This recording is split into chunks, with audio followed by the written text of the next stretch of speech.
როგორც ხედავთ, Black Mamba არ დანებებულა და Small, adigi, გაიღვიძე, რაღაცა ტექნოლოგიას მივახციეთ. წამომაყენეთ რა ბიჭო რა. ბატონო ფრანკლინ, გესმის ჩვენი. მესმის ბიჭო, მესმის, წამომაყენეთ ეს უპატრონო. ვახ, საჯანდაბაში ვარდო.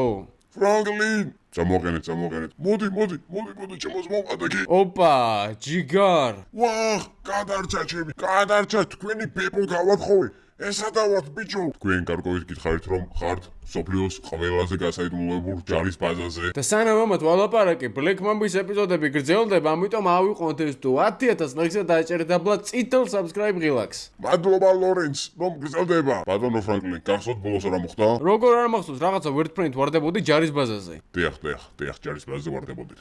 და საიდან მოდიოდეთ თქვენ გახსოვთ ეს ყველაფერი კარგად? ყველაფერი მახსოვს, კი რაღაც ჯარის ბაზას დავეცით. დიახ, მე რატომ? დაიცად ერთ წამი, კიბორგი საწავიდა. ზურს თუ მაქცევთ თქვენ ამ წუთას სიკვდილს გადაგაჩნდა თქვენმა მეგობრებმა. ვინ? ჩვენ ბიჭო, უთხარით რომ ყველაფერს გავაკეთებდით, პროსტა მოგცენ რა ერთი შანსი რა, არ ვიცოდით მაუი შეუვარდით. დიახ, თქვენ ამდენად არ იცოდით ვის შეუვარდით. თქვენ ყველაზე ელიტარული ჯარის ბაზა და ჯარისკაცები გაანადგურეთ. საათ კაცვი აეროპორტში რო იყვნენ? დიახ, ჩვენ მუშაობთ საიდუმლო ორგანიზაციებზე. მუშაობთ მასონების წინააღმდეგ და თქვენ როგორც ჩანს მასონებზე მუშაობთ, შესაბამისად თქვენ ჩვენთვის საფრთხეს წარმოადგენთ.